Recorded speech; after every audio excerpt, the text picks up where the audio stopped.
Assalamualaikum warahmatullahi wabarakatuh. Kami dari kelompok 3 akan mempresentasikan hasil diskusi kelompok kami, yaitu mengenai materi hukum agraria dan asas-asas pemberlakuannya. Sebelum itu, izinkan saya memperkenalkan rekan-rekan kami. Yang pertama yaitu ada saya sendiri, Salsa Berliana, saya sebagai moderator. Yang selanjutnya ada Alinda Julieta Adnan, Andi Darmawan, Aditya Perkasa, Andika Liudin, Farel Adeari, Leonardus Kristianto, Margareta Dolores, Okta Imam, Fabio Arya, Roni Rivaldo, Salsabila Nur Azura, Jeffrianto Pakpahan, Elin Novita, Justitia Muharom, dan yang terakhir yaitu ada Clarence Viota Putri. Saya rasa cukup untuk perkenalan, dan sekarang langsung saja kita lanjut ke materi yang pertama yang akan disampaikan oleh Clarence Viota Putri.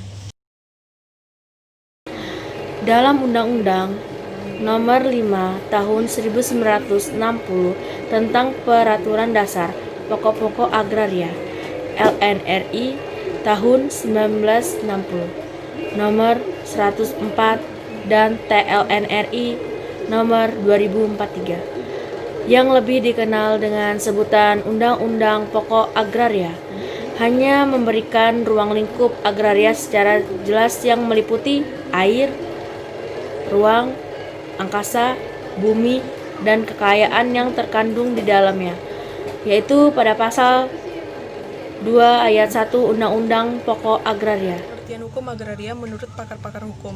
Yang pertama yaitu ada pengertian hukum agraria menurut Subekti dan Tejitro Soedipjo. Menurutnya, hukum agraria merupakan ketentuan keseluruhan yang hukum perdata, tata negara, tata usaha, yang mengatur hubungan antara orang dan bumi, air, ruang angkasa, dan mengatur wewenang yang bersumber dari hubungan tersebut. Yang kedua yaitu ada pengertian hukum agraria menurut Utrecht. Menurutnya, hukum agraria adalah hukum yang menjadi bagian dari hukum tata usaha negara karena mengkaji hubungan-hubungan hukum antara orang lain, bumi, air, dan ruang angkasa yang melibatkan pejabat yang mengurusi masalah agraria.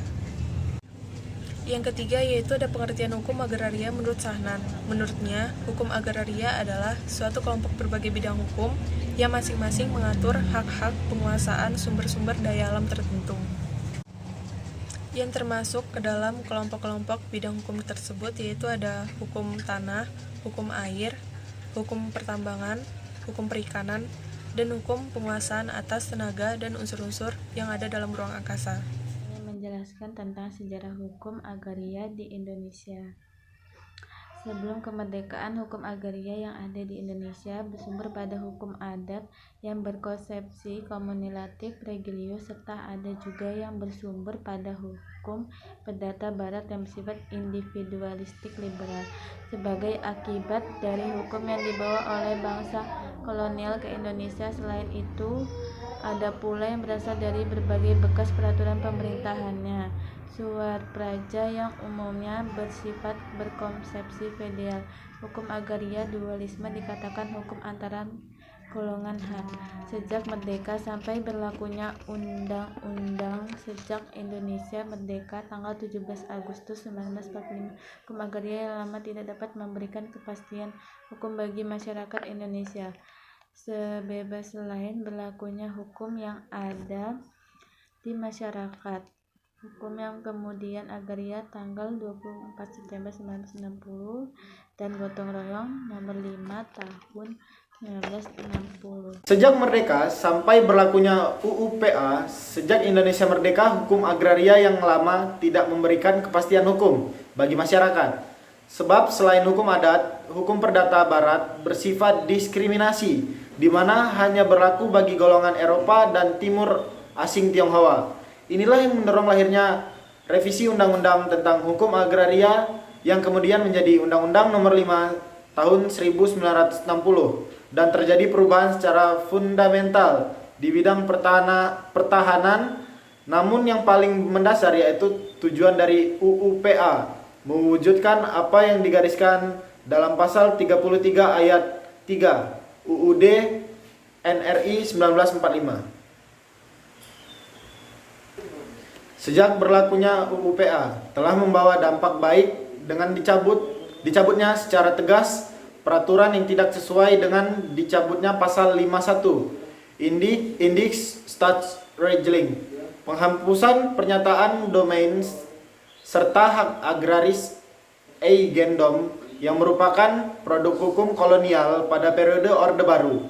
Kebijakan pemerintahan lebih diarahkan untuk mendukung kebijakan makroekonomi yang tadinya bersumber pada sektor pertanian, maka orientasinya kemudian menjadi industrialisasi dengan menekankan ekonomi yang berbasis pada investasi asing dan juga eksploitasi SDA. Sejak masa reformasi sampai sekarang, hingga saat ini, apa yang diharapkan masyarakat yang ada di UU PA belum sepenuhnya terrealisasi. Namun dengan dikeluarkannya peraturan baru yang berkaitan dengan hukum agraria seperti apa yang tertuang dalam pasal 33 ayat 3 UUD NRI tahun 1945 yang menjamin dan melindungi kepentingan masyarakat. Saya akan menjelaskan sejak berlakunya Undang-Undang Pokok Agraria sampai reformasi. Sejak berlakunya Undang-Undang Pokok Agraria membawa dampak baik bagi sistem agraria di Indonesia, yakni dengan dicabutnya dan dihapus secara tegas peraturan yang tidak sesuai lagi dengan kebutuhan masyarakat. Dengan tujuan mewujudkan kesatuan dan kesederhanaan hukum, dengan dicabutnya pasal 51 Index Stats Regeling, penghapusan pernyataan domain, serta penghapusan peraturan hak agraris eigendom, yang merupakan hasil produk hukum buatan bangsa kolonial. Dalam memasuki masa pemerintahan Orde Baru yang dipimpin oleh Presiden Soeharto, begitu banyak kebijakan pemerintah yang tidak berpihak pada masyarakat. Dalam hal ini, menimbulkan hubungan yang sangat menguntungkan antara para pemilik modal atau investor dan penguasa atau pemerintah.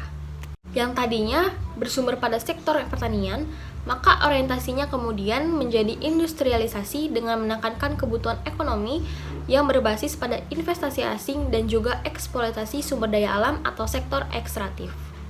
Hal ini tentu kontradiktif dengan Undang-Undang Pokok Agraria Nomor 5 Tahun 1960 yang dianggap oleh sejumlah pengamat sebagai suatu produk hukum yang paling pro pada rakyat kecil atau petani.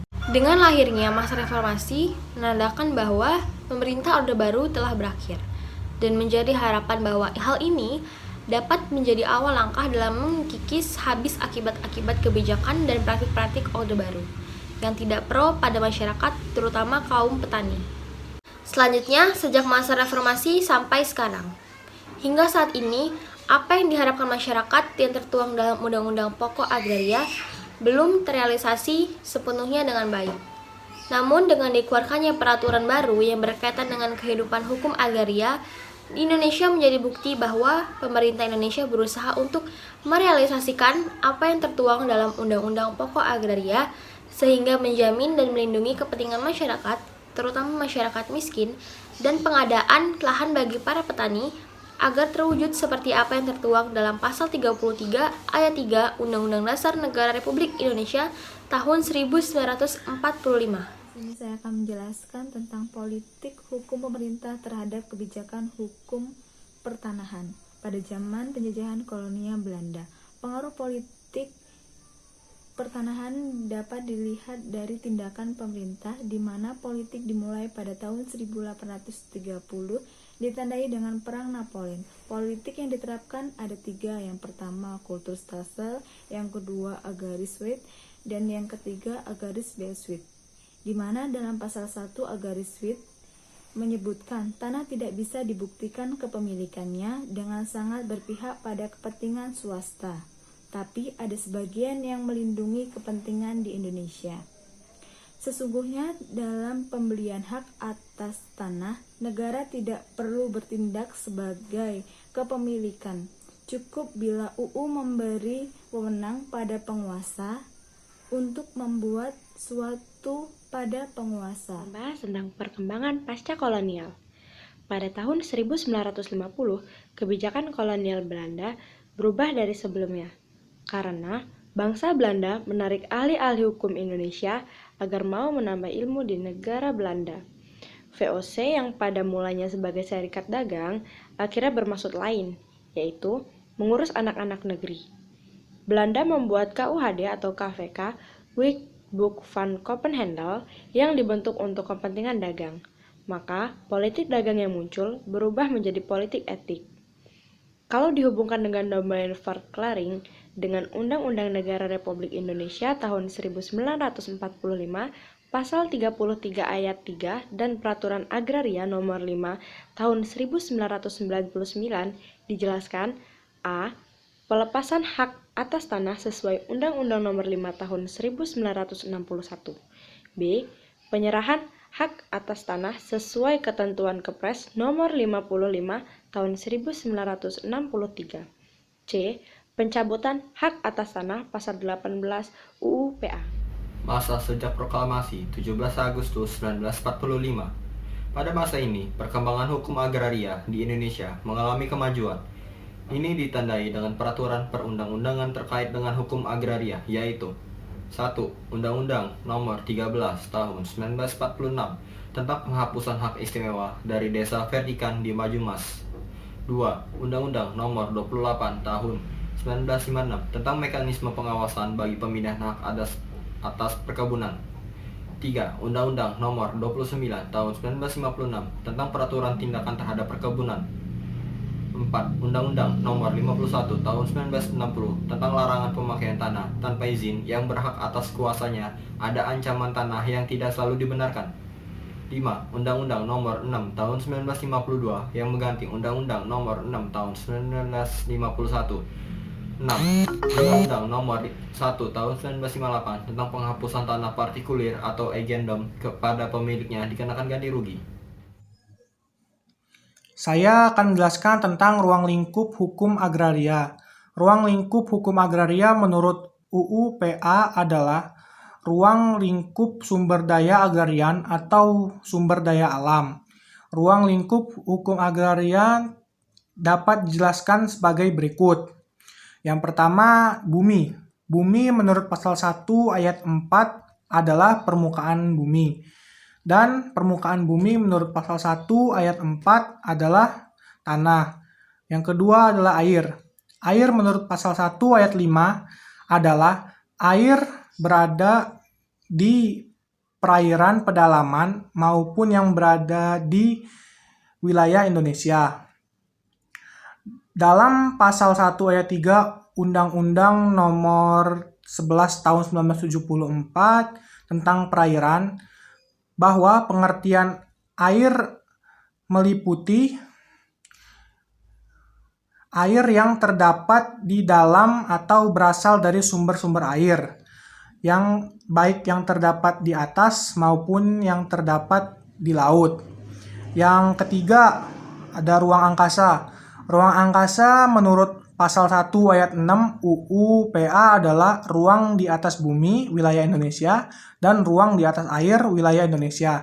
Ruang angkasa menurut pasal 48 UU PA adalah ruang di atas bumi dan air yang mengandung tenaga dan unsur-unsur yang dapat digunakan untuk usaha memelihara dan mengembangkan kesuburan bumi, serta kekayaan alam yang terkandung di dalamnya.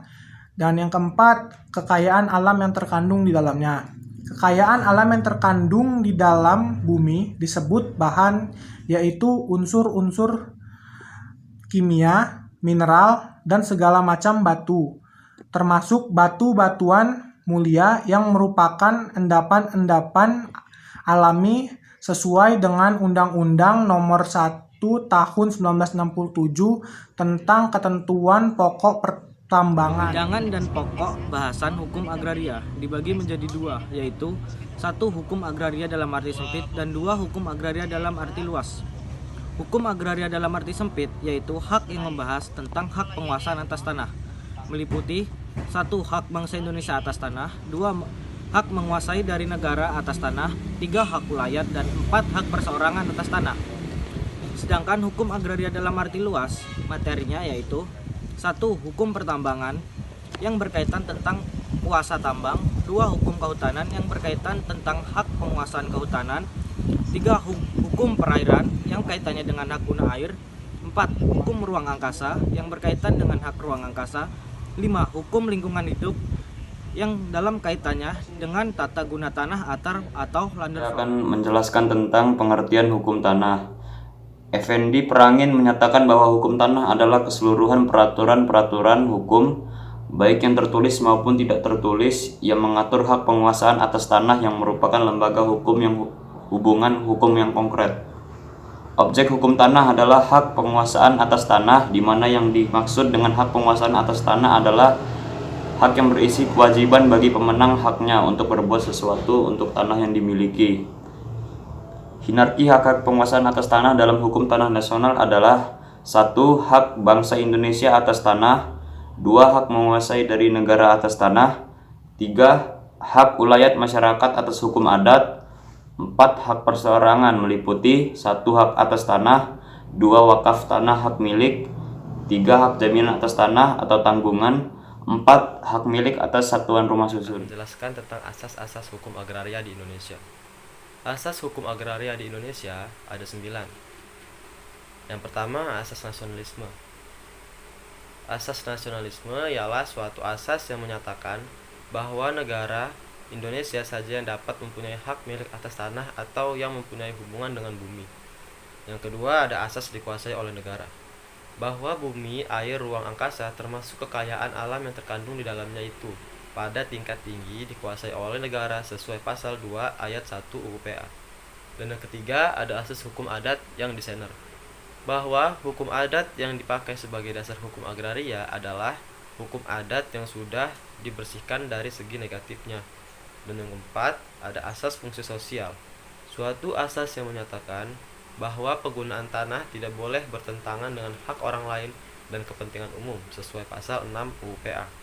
Dan yang kelima, asas kebangsaan atau biasa disebut dengan demokrasi, suatu asas yang menyatakan bahwa setiap warga negara Indonesia berhak memiliki hak atas tanah. Dan selanjutnya akan dijelaskan oleh rekan saya. Saya akan melanjutkan penjelasan dari teman saya mengenai asas-asas hukum agraria di Indonesia. Saya lanjut pada poin ke-6. Di poin ke-6 ada asas non-diskriminasi atau tanpa pembedaan. Asas non-diskriminasi ini merupakan asas yang melandasi hukum agraria, di mana Undang-Undang Pokok Agraria tidak membedakan antara sesama warga negara, baik itu keturunan asli maupun keturunan asing. Saya lanjut ke poin ke-7. Di poin ke-7 ada asas gotong royong.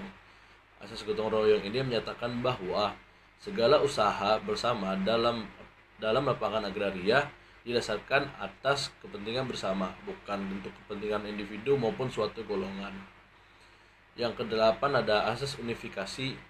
Asas unifikasi ini merupakan hukum agraria yang disatukan dalam satu undangan yang diberlakukan bagi seluruh warga negara Indonesia. Lalu yang terakhir ada asas pemisahan horizontal. Asas pemisahan horizontal ini merupakan suatu asas yang memisahkan antara pemikiran hak atas tanah dengan benda atau bangunan yang ada di atasnya. Jadi asas pemisahan horizontal ini menyatakan bahwa hak atas bangunan dan tanaman itu tidak sama dengan tanah. Contohnya kayak seumpama ada sebidang tanah yang di atas tanah tersebut berdiri sebuah bangunan, dan juga ada contohnya kayak taman. Nah, itu haknya itu berbeda antara tanah tersebut atau objek dan benda yang ada di atas tanah tersebut. Baik, demikian presentasi dari kelompok kami mengenai materi hukum agraria dan asas-asas pemberlakuannya. Kami harap teman-teman sekalian dapat memahami dan mengerti tentang materi yang kami sampaikan tadi. Kami mohon maaf apabila ada kesalahan baik dari perkataan maupun tulisan. Saya akhiri, wabillahi taufiq wa hidayah. Wassalamualaikum warahmatullahi wabarakatuh.